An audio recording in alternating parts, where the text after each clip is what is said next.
He's unpredictable. He's relentless. He's fearless. He's smart. He's a jerk. Oh, man, what a jerk. How would you describe Kirk Minihane? He's talented. He's blunt. He's complicated. He's the fakest tough guy I know. He's honest. A self-proclaimed weenie. He's angry. He's actually a good guy. He's a psycho big mouth prick. I wish we had more Kirk Minihanes. How would you describe Kirk Minihane? Combustible, unpredictable, venomous, testy, obnoxious, selfish, polarizing, pompous. Enough about me. Let's get to the show. It's Kirk Minihane's Enough About Me. On June 26th, the Auburn Police Association presents a night of comedy. It features Artie Lange, Lenny Clark, and friends. All proceeds benefit the family of Officer Ronald Tarentino Jr. MechanicsHall.org. To get more information, joining me right now is the great Artie Lange. So I've been on with John Dennis and Jerry Callahan in Boston for about 3 years. And a few months in when I started, I said, at some point you just have to say, fuck it, and act like the way you are. And honestly, I swear, the radio model I used, and I haven't been as successful or made as much money, was Artie Lange on The Stern Show. There's no doubt about it. Today on the show, we're doing these revelations like you guys would do. And I talked about how I masturbated to several members of my wife's wedding party. Nobody around the station here does that shit, but I'm just ripping you off, essentially. That's a total Artie Lange rip. So let me just say from the bottom of my heart, thank you for my career. Well, feel free to have that. That's not exactly like ripping off Paul McCartney and Lennon. Well, still. But if you can run with it, go ahead. I mean, you really want to make money. Say you jerked off to people in your wedding party. That one guy was so smooth and so cute back then. 2002. You make money doing that. Well, I appreciate you saying that, man. That's nice. But here's the thing, Artie. And part of with me with John and Jerry was I listened to that show a lot when I was younger. So when they added me to the show, I understood the dynamic. I was a massive. Now I come from Massachusetts, so I didn't hear Stern until he came to BCN at nights. I was in high school. I would get some gas. My friends and I would split gas. We'd drive around for 4 fucking hours at night where we started in Boston. Because we had never heard anything like that. And when you joined the show, I could tell right away that you understood how that show worked. You right away you understood what you had to do to be good in the show. Right. Yeah, well, I mean, it's the same thing you just said about listening when you were a kid. I listened to Howard. I started when I was 13. He came on the air in 1982. And I was 13 that summer. My old man drove a truck to get from job to job. He climbed roofs, roofing and hanging antennas. And right. Just hustling, cleaning gutters and stuff, whatever he could do to make money. And he heard Howard, and he came back, and he said, what are you doing tomorrow? And I said, nothing. He goes, well, you're working with me, and I want you to hear this guy on the radio. And it was almost like a bonding thing from the beginning. So when I got on Howard, I'd been listening, and I was 31. I was 30 when I first went on the show. So we're talking 17 years later, I'd been listening. So I knew when to shut up as well as when to talk, which was just as important. But what was different with you was I thought it was the best show ever when Jackie was there. But then I thought it got better when you joined the show. But I would say that you said more in a week than Jackie said in a year sometimes. Is that fair? Well, he was more of a writer, right? What happened was, that's a good point. I mean, I didn't take over for Jackie. Benji sort of took over for what Jackie did. Benji is a great joke writer and got a lot of jokes on the air, and his mic wasn't on all the time, and he contributed on air sometimes. This is exactly what Jackie did. Right. With me, I kind of failed upwards. It was one of those things where I thought I was going to get fired, and then something great happened. When I first got on the show, Gary told all the comedians that were sitting in that chair trying to get the job, Gary told the same thing, because we all talked. And there's a pretty impressive group of people at the time. Joe Rogan and Chappelle and Carolla, David, I think. Yeah, absolutely. Adam and Jimmy Kimmel. One day, me, Jimmy, and Adam were all in the same show. Right, I remember that. Yeah, it was a blast. But they said, listen, when Howard's doing interviews, especially, don't talk. Your mic's not going to be on. But feel free to write jokes for him. So I would try to do that, and I was terrible at writing jokes in Howard's voice. He never used any of the jokes that I wrote, and I was starting to get, I got to figure out how to do this. And one day, Gary and Howard pulled me aside after the show and said, listen, the jokes aren't working out that you write for Howard. And I said, fuck, I'm getting fired. I wasn't even hired yet. They said, well, it's probably not working out, so we're just going to let you go, kind of like getting voted off the island. And instead they said, so we're just going to keep your mic on all the time. And I said, what? He said, if you say something funny, just say it as you. It's funny when you say it. and because you're good with your own voice. And Howard said, listen, no, we've never done this with anybody ever, except Rob. You're the only person whose mic is on all the time. So I'm just kind of trusting you to sort of just use your own judgment and weave into the conversation and be funny. And so it in a sense, I became a third host of the show because I sucked at writing the jokes. Oh, no question. But what's crazy about it, though, is that you think about it from Stern's perspective, that is already the most successful radio personality who ever lived, who essentially said to somebody, yeah, you can be my coach. We're going to change the entire dynamic of the show while it's still rolling. I mean, there has to be, I don't know, a lack of ego or an intelligence or something to be able to understand to make that move at that time. Yeah, no, I was so, and the thing was, I was so excited to get the job. I was blinded by the pressure. I mean, all I could do was fuck it up. The show wasn't going to get more successful. All I could do was fuck it up. And at the best case scenario, what would happen is the dynamic changed, and some people would think it was for the better, which I guess Howard saw, which is big. Yeah, I mean, besides his kids, that show is the most important thing in his life, I can tell you. And he was putting it in the hands of someone who just came on a few months ago. He saw something in me that I didn't even see, and I just went with it. Because, again, I was too excited to see the pressure, and I just told stories and jokes. And for eight years, he didn't give me a note off the air. It just worked. And my career skyrocketed in a way like I can't even tell you. I went from playing Yuck Yucks to Carnegie Hall. It was insane. So I became a co-host of the biggest radio show ever in about a month. Yeah, I wonder that. So our show, we're on the same time you guys were on. So we start at 6, we end at 10. We're a sports show. We do a bunch of other shit too. But the rest of the day, there's some text going back and forth, some ideas. What was the show? You guys would end the show at 10:30, 10:45, whatever. Right. What was the rest of the day like a day in 2004 or whatever, say? Was there any interaction, or did you just meet up again the next day? What happened was, like, when the dynamic changed in a sense too when I got there, where it was very little preparation, like very little pre-written bits, unless Benji or Freddie would come up with something. Right. Because and I think Howard was happy with that too, because Howard was with Beth and having a little bit more of a nightlife than he ever had in the city, and he was really, really enjoying that. He was enjoying being a single guy, and with this beautiful girlfriend, and doing the town a little bit, which he never sort of did before, with a beautiful Manhattan apartment. And I don't think he wanted to be there till 9 p.m. at night writing bits. So I think the other thing, timing in life is everything, that I benefited from was, I excel at sort of not preparing and just winging it, right. just having a fun conversation and all off the top of your head. And Howard, at that time in his life, was wanting that to be what the show was. Well, it was funny for me. Oh, no, I'm sorry, Artie, go ahead. No, I'm just saying, so there was never, I had this amazing job,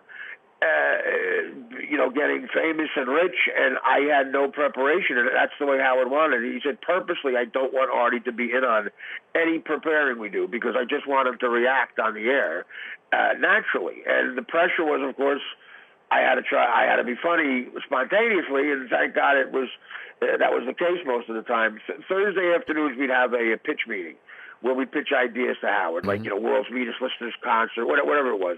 Let's go to Vegas and I'll play basketball against a chick. Broad ideas. Right. So I'd go to that Thursday meeting. Other than that, there was nothing, just what you heard on the air for me, what's funny is, I've listened forever, and I listen to the 101 stuff now all the time, a lot more than 100, to be honest. And the old sort of bits where there was a lot of applauding and stuff, I'm still not a big fan of. My favorite moments of the Stern Show is always, and my guess is they were yours as well, is just the fighting within the show. At what point did you realize, listen, every fucking thing is in play. There's nothing I can hide.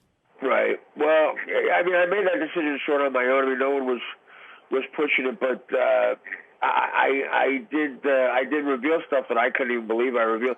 Yeah, it started from the first time I got on the show as a guest. Norm sort of ambushed me on the air and didn't tell me that he was going to bring up that I got kicked off of Mad TV for cocaine. Right. And I at that point, it's funny, there's certain decisions you make in life, and I could have dummied up and said, I don't know what Norm's talking about, and Howard could have said, okay, I don't want to talk about it, let's move on. And I could have just sat there like a dummy for not saying anything. Or I could have just said, fuck it, I'm going to do the Richard Pryor thing, where I'm just going to try to make comedy out of tragedy and take all these crazy, awful things that happened in my life and turn them into a career and money and art and my form of art, whatever it is.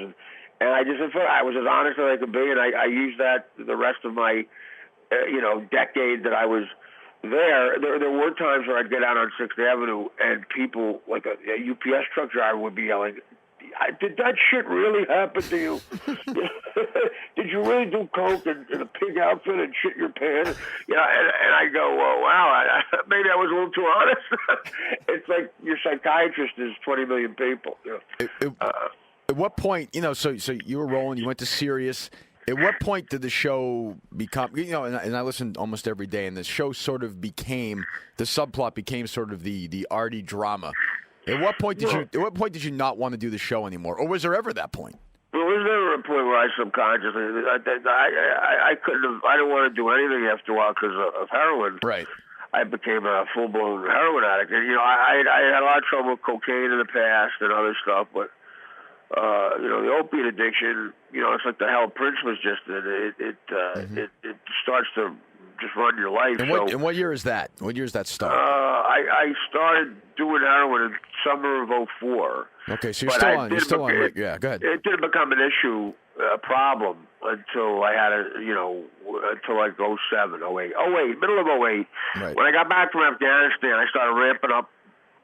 After I played Carnegie Hall in 06, I ramped up the theater gigs, and my road schedule was insane. I mean, nobody could have handled it. I got addicted to the money. I was making $100,000 a night doing stand-up, and I couldn't turn it down. But I had every vice on the planet, so I started taking pills to come up, pills to come down, and I was on the road, and I was taking like 80 Percocet a day. And this manager, this comedy club said, you should take heroin. You should snort heroin. It's better for your liver. Which is the title of a chapter of my book. He actually said that. Right. And I went back to the hotel room that night. I snorted a couple lines of heroin, and I laid back on the pillow, and it was so euphoric. There was nobody else in the room. Are you so fucked up? I said out loud, I'm in trouble. I said it came out of my mouth. Are you so fucked up at that point that when that manager says that to you, do you think that makes some sense? Complete sense. Yeah. It was like someone at the Mayo Clinic told me it. Right. He might as well have been a doctor. So I chased it for a while, but my life it was so amazing for a while though too. Like the first 7 years I had on that show of the 8.5 I was on it, I would wish on any comedian. Well, it's a rock star lifestyle almost, right?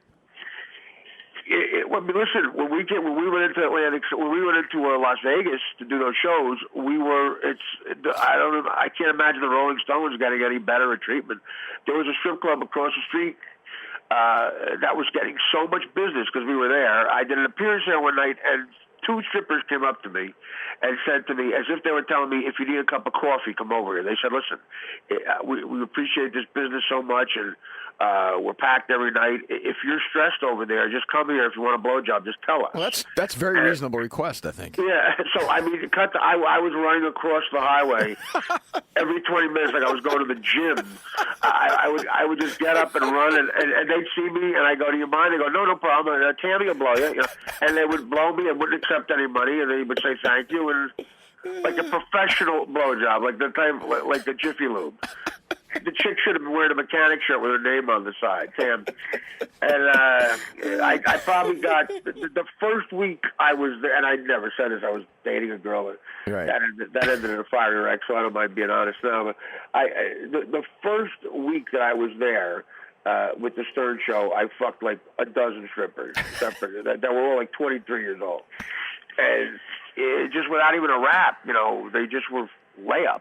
Is a part of you while you're doing this, you're thinking, I can't fucking believe this is happening? Yes, every part of it. When does that stop? When you stop feeling that way, does it kind of change at all? It's a stupid question, but if you're getting a blowjob, at what point does a great blowjob from a great-looking stripper become routine, I guess, is my question. Routine's a strong word. I don't know if I'd ever say it. You know what I mean. It never became to get a cup of coffee at my favorite 7-Eleven in the morning. I don't know. It's funny. There was a porn star I can't say who it was, but she was young and very pretty. It's Blue Iris, yeah. Yeah.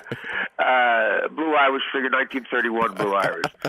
And I was down at the Delano in Miami, in South Beach. I was doing a stand-up show. And the thing is, Howard never came on the road. Right. So when I went on the road, I was Howard. Like in other words, Freddie was married, had a beautiful baby. He wasn't living that lifestyle. You know, Benji didn't really have the fame I had, and Gary was married. So if Howard wasn't around, which was a lot because he didn't travel, I was Howard. But you would bring whether say Howard was the A guy, you were the B guy. You would bring some other lower level guys with you on the show, right? Yeah, but in other words, but you were the big guy, right? Yeah. Right, because Howard wasn't there. Right. And, the next time, everybody knew I sat 2 feet from him, and I co-hosted the show, and I could tell a stripper, I could mention your website on the show. That was like Mecca, and forget it. It was again, I was never a ladies' man. This was a surreal thing. And it was 5 a.m. on the beach in front of the Delano, and this porn star gave me a blowjob, and we laid back on the beach, and the sun came up. And I said, my life, if my life was a movie, it should say the end. It should just say the end right now, because it's not going to get better, and I'll fuck this up. You should have just walked right into the ocean right there. I should have. That's a good point. I should have tied the heaviest thing to me, which would have been the stripper. Now that's a way to go out. Yeah, because her life didn't get better either. I should have tied her to my ankle, and both of us just walked in. So you're claiming that the porn star stripper who gave you a blowjob and collected your semen, you're saying that was also the high point of her life? I would say not high point, a strong word. I think she thought it was going to get better. just didn't happen. For me, it couldn't get better, and she was hoping it would get better. That was the difference.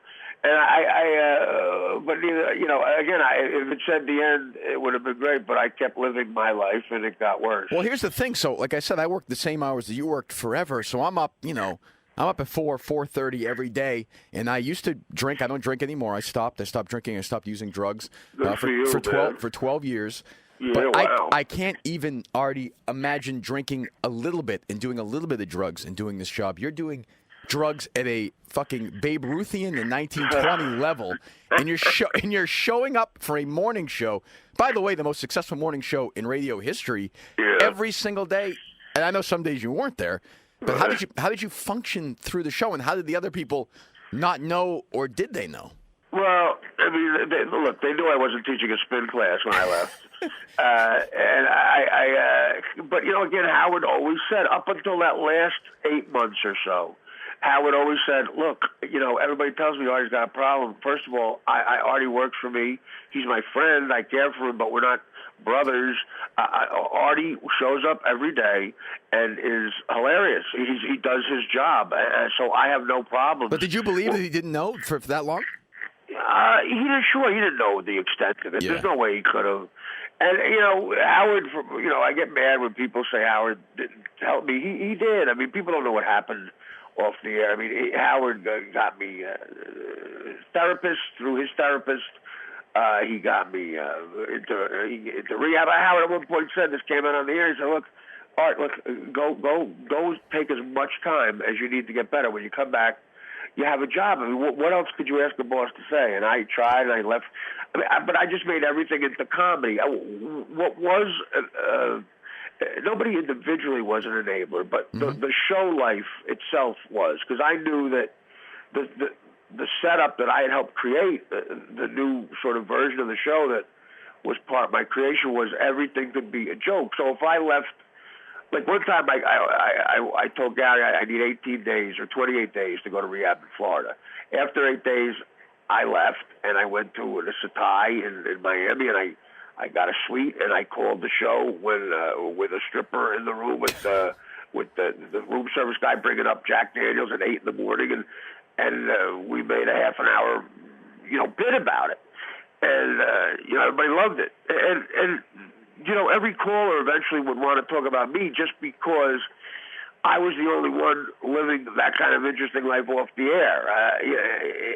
I was a comedian with a drug addiction, doing stand-up on the road and partying like that, obviously people would call and go, what happened with Artie this weekend? And I think, Howard rightfully so thought that was getting a little much, and it just sort of organically happened. There was no way to stop it. It was a monster rolling, and eventually it hit a mountain because it had to. But I mean, if you hadn't tried to commit suicide, would you have been fired from the show?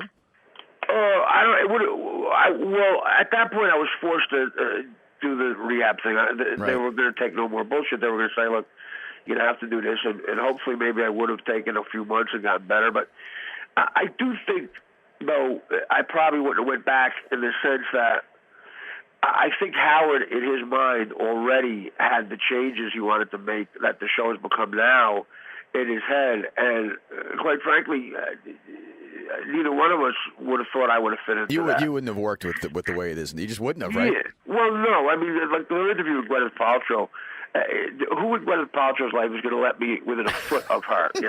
Like she's talking about a $200 green drink and the Hamptons and taking a special Lithuanian fucking cycle class. Well, and I'm a foot from her, like the grimace, going, "Show us your tits." I mean, it's not going to work, and I wouldn't have wanted to do it either. So I think, I just would have got phased out of it. What do you think? I mean, my criticism, and Howard actually went at us about a year ago because Jerry Callahan and I are massive Stern fans from the old days. I got to be honest, when I hear him interview Gwyneth Paltrow, or I hear him interview Melissa McCarthy, or I hear him interview Sally Field or Carol Burnett, or he talks about how great Kathy Lee Gifford is, or he does this, or he just. I wonder what happened to the old Howard, and I know you and John had a long conversation about, I don't know, maybe a year or so about it too.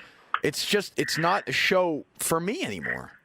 Yeah, well, I mean, again, Howard is 62 years old, and I think he just evolved into something different, and I think he subconsciously or very consciously wants to leave behind an amazing library of celebrity interviews, which he's great at doing.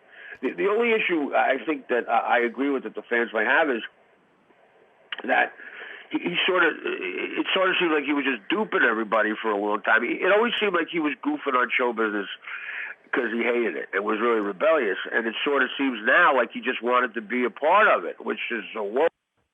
That's 180 for people. I think a lot of us. I'm the kind of Stern Show guy, both being a fan and being on the show, who would rather goof on Jennifer Aniston's new husband rather than be friends with him. And that's where I don't get it.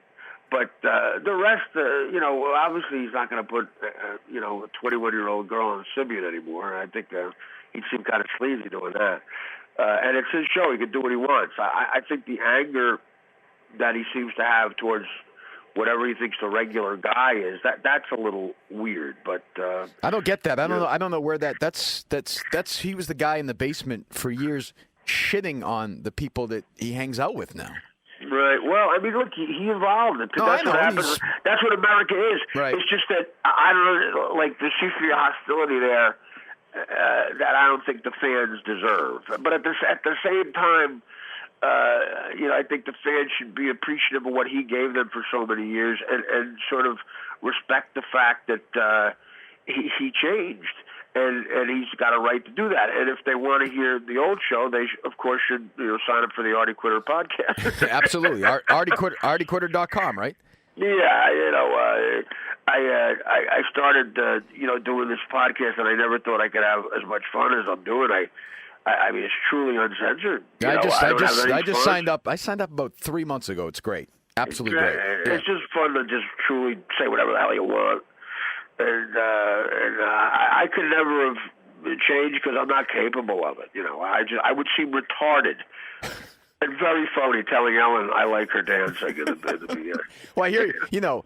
I heard you and Gilbert on Gilbert's podcast a few months ago, and you were doing the Tracy Morgan, and it was wild. Right. It was like the old news days.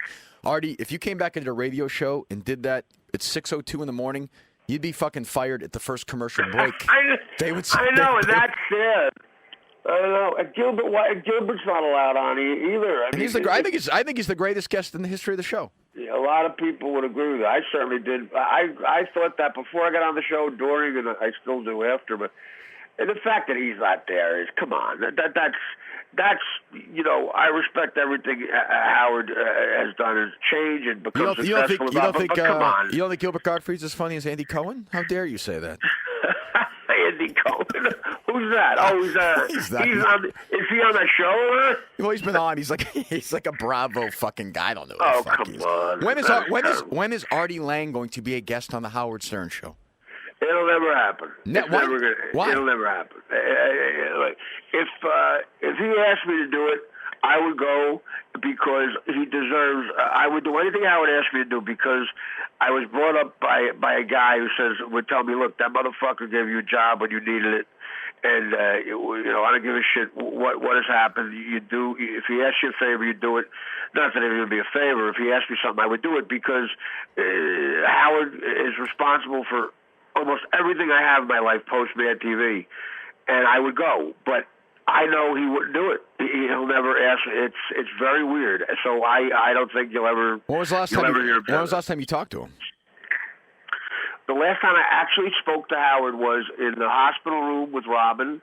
Robin had just gotten her operation. I'm going to say 2012. Mm-hmm. And I went to go see Robin because I always had a special relationship with her. I love Robin, and she was always very generous to me. And I said she just had the biggest operation of her life, and it's life or death, and I have to go see her. So I spontaneously went to see her at a hospital in New York. She had a private room, and I knew how to get up there. And the guy, security guard, was a fan, and he said, "Oh man, he's up there." I go, "Okay," I knew what he kind of meant. And it was spontaneous. I didn't know Howard was going to be there, but I walked in. It was Howard and her, and I hadn't seen Howard since the day I left the show before I stabbed myself and everything. It was just as if I saw him 2 minutes ago. He said, we got to make Robin laugh.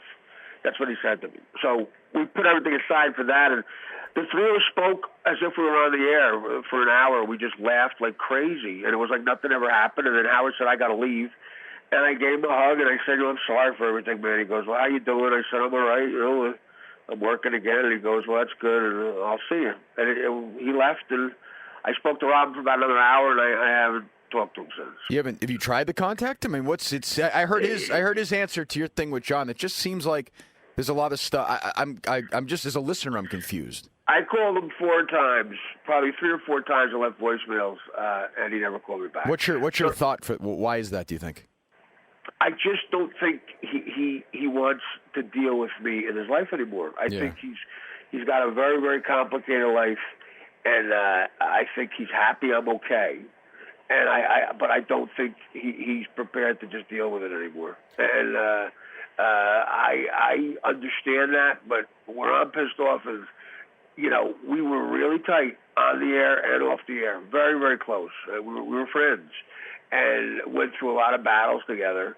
And for a decade, I sat 2 feet from that guy, and we had what some people think are the funniest moments in radio history. No question. And he was the best comedic partner I've ever had. Even though he made a lot more money than I did, me and him riffing together was so much fun.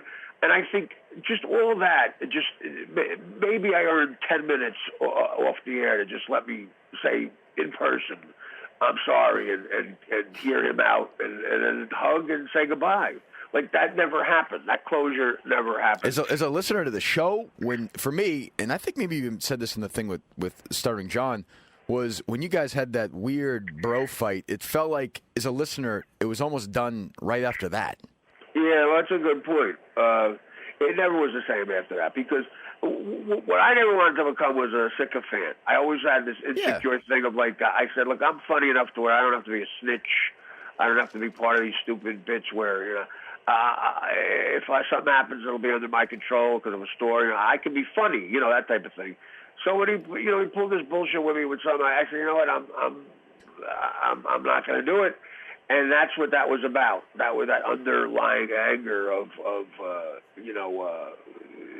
the drugs and everything aren't going to turn me into like some intern. Right. And his anger was sort of like, well, fuck you. You're turning my place of work into a place like a drug den, and I'm trying to roll with it here, and it's taking over the show. So both of those things came to the surface, and that was genuine anger. And when I said the Pelican thing, it was over. Yeah. No one ever said that, and I was out of line, quite frankly. But when I said, when he said, "Do you think I look like a pelican?" and I said yes, there was no going back. It was a matter of time. So you said do you regret, in the life of the show, you would say things like, you called Mike, a faggot, and you talked about AIDS, and you talked about this or that or retard. Is there anything that you look back and you say, boy, if I could do it again, I probably have to walk that one back? You get one mulligan other than the Pelican one. In all the years, what do you take one? Well, I've said publicly the high-pitched Mike thing. The reason I said that was because, he talked about my sister and my father in ways that, look, I come from a neighborhood where you just don't talk about somebody like that. My old man, I took a lot of shit, and I gave a lot of shit, but I'm like, look, okay, if that's the game, if he's going to call my sister a slut for no reason at all, and my father say he was happy because my father fell off a fucking roof, Jesus. I'm going to go there with the gay stuff. I should have chosen my words differently. That was what I said was pretty harsh, and it should have been more personal about him. The story about him going to Disney by himself, though, is one of the classic Stern stories of all time, though. Listen, again, that's where Howard knows what's going on. Clearly, you know the game. Howard's like, okay, Artie, that's offensive. So if when high-pitched Mike talks, you're not allowed to laugh. And, of course, that created moments where when he came out, he played a Brian McKnight song. Right. And I put my face. Howard knew it was going to happen. High-pitched Mike's like, can Artie leave the room? And Howard's like, of course not, because it's what's going to be funny about the whole fucking thing. But that's one thing. It's Stern Howard would lead you to places where he would almost walk you into insanity. Oh, of course, he knew what was going on. So I just played into it. I'm like, while he's coming out, you're going to hear me laughing in the back, and that's exactly what Howard wanted. Has there been any Since you finished the show to now, has there been any terrestrial traditional radio opportunities for you, or are you considered radioactive? Well, yeah, I actually had the direct TV show I did with Nick DiPaolo was on regular radio. Oh, that's true. That's right. Yeah, I ended up hating it. Yeah. How come? I hated hitting 8-minute posts, and I didn't know anything about it. It's because I was on the biggest radio show ever. I didn't know anything about radio. Right. Well, they had their own rules. Yeah. Right, so I didn't like it, and I was going to leave at the end of 3 years anyway because I was driving me crazy, and I thought there was an opportunity in Sirius, without question, if I had done it a certain way, and I didn't like that, they could sort of still censor me in the sense that I work for a corporation. I could curse, but they still could say you can't talk about this. And I was about to sign a deal there, and I hated that. And I said, "Fuck it, I'm gonna try a podcast. I'm gonna see what that's like." And thank God I did that, man. It's a good living? Oh yeah, well, I mean, I charge $7 I know month. You're charging me $7 fucking bucks a month for this thing. Well, it's a quarter a day, and some guys were like 38 years old going, I love you, but I can't swing the money. Right. And I go, tell me anything else. Tell me I'm not funny. I suck. If you're 38, you can't swing the money. That really makes me feel bad for you. Like what's going on over there? Right. And because everyone said, very few people get anybody to pay a dime for a podcast, but because you were on Stern for 10 years and liked on the show, you might have a following. And my overhead is like $250,000 a year. I pay a PayPal person, and I pay a producer. And I think the last time I looked at it, I think I have 11,000 people signed up. Excellent. So, I'm making about. If you do the math, I'm doing all right. And you continue to be a wildly inappropriate, politically incorrect follower on Twitter, which I love as well. Yeah, why not? It's like, again, if they're going to let me say shit like that as a comedian, it's almost like I never understood comics who try to play by the rules. I don't get that. Is it a scary time? Is it a scary time to be a comic? Well, in some ways it is, but in some ways it isn't, because there's definitely a rebellious group out there that will pay money to hear it different. But as a comedian, we're supposed to be people who aren't playing are doing it the wrong way. We're living life in a rebellious way. You're supposed to go to a comedy club and sort of watch a person like you're going to a zoo and acting inappropriately. Like you're the one who's got to work in an insurance company in a cubicle and your boss follows you on Twitter. If you say something inappropriate, you might get fired. And I'm the guy who doesn't have to play by those rules.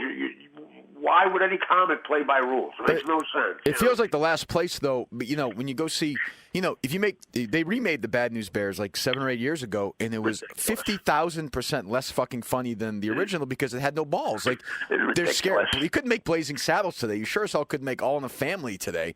I feel like stand-up comedy with stand-up comedians who aren't afraid is sort of the last place where you can do that. Yeah, these young kids who come to comedy clubs, some of them aren't prepared for what they're about to see. Right. They're trained on all this, like, what's hate speech, what is it, they don't listen to context, and there's a self-destructive thing going on. Like I was talking to David Tell about this, about these young kids that come. It's almost like I'd rather offend them than make them laugh, and that's a bad place for a comic to go. I get more of a high off of making them upset than making them laugh. That's a very dangerous thing to do. How many stand-up dates do you do a year now? Well, as many as I can. I'm very busy right now because I do the podcast and I'm shooting this thing for HBO. That's the Judd Apatow thing? Yeah, so I'm shooting for the whole summer because it was supposed to be one episode. It turned into almost every one in the series, which, believe me, I'm grateful for that. But it's good money, but my stand-up money is still the best, and I try to do 2 a month on the road theaters. But is there when you do these, it sounds like you get a packed schedule. Do you get concerned that you're going to fall into the same trap that you fell into when you were too busy before? Well, the old me would have done the stand-up and the Apatow thing. The new me is like, I can't do the stand-up. So how do you stay clean? What do you do? What's your process? It's all meetings for me. It's all AA meetings. It's like a mathematical equation. If I go to 4 AA meetings a week, I'll be okay. If I miss it, I won't. And I've fallen off the wagon here and there. And the thing is, if I fall off the wagon, I can't. If it's longer than 2 days, I'm going to have to go to rehab. How long you been clean for? I fell off the wagon in Pittsburgh in February. So. Couple months. But I got 2 months now, 2.5 months. Yeah. And do you feel like do you know when it's coming, or does it just show up? Oh no, it's very spontaneous. So it could happen tonight. It could happen when I hang up the phone. Right. It probably won't, though. Right. It's at least an 18-minute drive to Newark. So give me 12 minutes to shower. Yeah, about a half. It's the easiest time in history to be a sex addict and a drug addict, though. It seems that way, It's especially with the pills, they're very available, and the sex goes along with them. Social media and everything, you can do anything. We had to work for it 30 years ago. I know Tinder grinding. I like to do. I do a joke where I go, I'm getting good at social media. I use Tinder, Grindr, and Uber all at the same time. A gay guy watches me fuck a chick in the back of a town. But no, you're right. Everybody, there's a lot of kids who live healthy lifestyles with not a lot of dope, but they're very promiscuous. These young kids, they're willing to go. Well, can you imagine them being in high school, right? Imagine being in high school when we were. You're about my age or a little older. And some girl you went to high school with, these girls that you loved, that you thought about all the time, sent you a fucking naked picture of herself. I know. Your head would have exploded. I mean, it's a different universe. I would have to mail them my orgasm. I wouldn't get out the house. I would not make it out the house. I'd have to keep a UPS envelope and just go, look, this is the cum. I didn't make it to the door. So you're going to be doing the show on May 20. In June 26th. I'm looking at May 22nd is when Officer Tarentino died. Right away, you got right on social media, said, let's make this happen, and you guys have made it happen. Yeah, you talk about social media, the good and the bad. This is one of the great things about Twitter and stuff like that. I saw it on the news, and I saw you had a wife and 3 kids. I got so fucking mad. Look, I've had a lot of run-ins with the cops, man. I've been arrested like 20 times in my life, and I'm the first to say it was always my fault. I was always guilty. I was always treated fairly. I mean, they're the only thing between us and chaos, man. And look, in San Bernardino, the cops became the United States Army. Mm-hmm. That's what they became, those guys, for an afternoon. And you see a cop in New York City giving somebody a ticket for doing something wrong. and there's 15 millennial kids with their phones out like they're like Francis Ford Coppola taking fucking like they're fucking directors, waiting for the cop to not to forget to cross a T on the fucking ticket and go, look what he did, it's corruption. It makes me sick. How do you expect the cop to do anything? How do you expect the criminal to do anything? Nobody can move anymore. You know, imagine if John Gotti's crew, somebody said to him, I opened up an account on Twitter. He beat him to death with a bat. Cops got to move a little bit. You got to give them room to breathe. They might not do everything perfectly to catch someone who raped your mother. So let them do their job. And we got to protect them. And this guy seemed like a good man, you know, a kid going into the Army. And, you know, my mother, that kid is the same age I was when my mom became a widow. And we were broke. And I knew it would have been helpful if someone helped us out. So I went out and I said, look, I'm willing to do a show if anybody in Boston can put it together or help me. And within a half an hour, there were people calling me back, and we set this up that quick. These people are amazing. And Lenny Clark's going to be part of it, too. It's going to be, Scoot does a shitload of charity work, as you know. It's going to be a great night. It's going to be a lot of laughs, and I'll be there. I'm looking forward to it. And I appreciate you, Artie, taking some time for me. And like I said, I can't tell you enough, you know, how much you've meant for what I do. Even sometimes during the show, it happens every once in a while. Somebody will say something, and there'll be a pause, and I'll say, my best Artie Lange impression possible, I'll say, Christ. Like you would always say, like you would always say on the Stern Show, and it's a total ripoff. So you can fucking nail me to the wall if you want. Enjoy it, brother. Enjoy it. I got nice of you to say, but you're there because you're funny, probably. You're the greatest fucking comedian in radio history, Artie. I really do mean that, and I hope, and down deep, I hope that you wind up on that Stern Show again someday if you want to, and I hope that you stay clean and sober. I'm rooting for you. I know you will, and I'll see you at the event in June.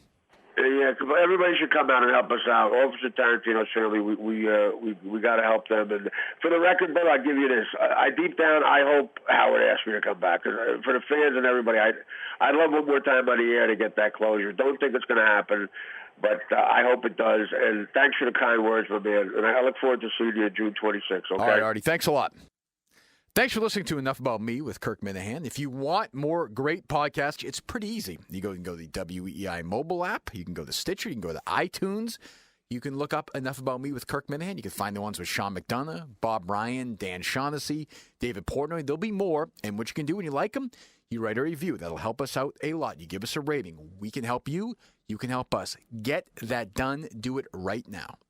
You know that off-site location for data storage and retrieval they call the cloud? It's a pretty apt name when you think about it. Ask this guy. I'm Mike Osgood, Director of Business Development at Rowney DeMeo Construction. A cloud in the sky is not solid, not stable. Same could be said for Mike's experience with the data cloud. They weren't able to house some of our software. Like a sky cloud, a data cloud can just dry up and disappear. Within about 3 months, we lost mass amounts of data. There was about 12 weeks of entries that we lost. The data cloud can really rain on your parade. Something that would take normally about 20 minutes to process took about 3 hours. Mike's company decided to bring their business data back down to earth and out of the rain. Tab set us up with a local server once we determined that the cloud was not suitable. Store, control, and protect your data locally cost-effectively with help from Tab Computer Systems. Call 1-888-TAB-4-HELP, 1-888-TAB-4-HELP, or at tabinc.com. Technology's advancing business. Tab Computer Systems.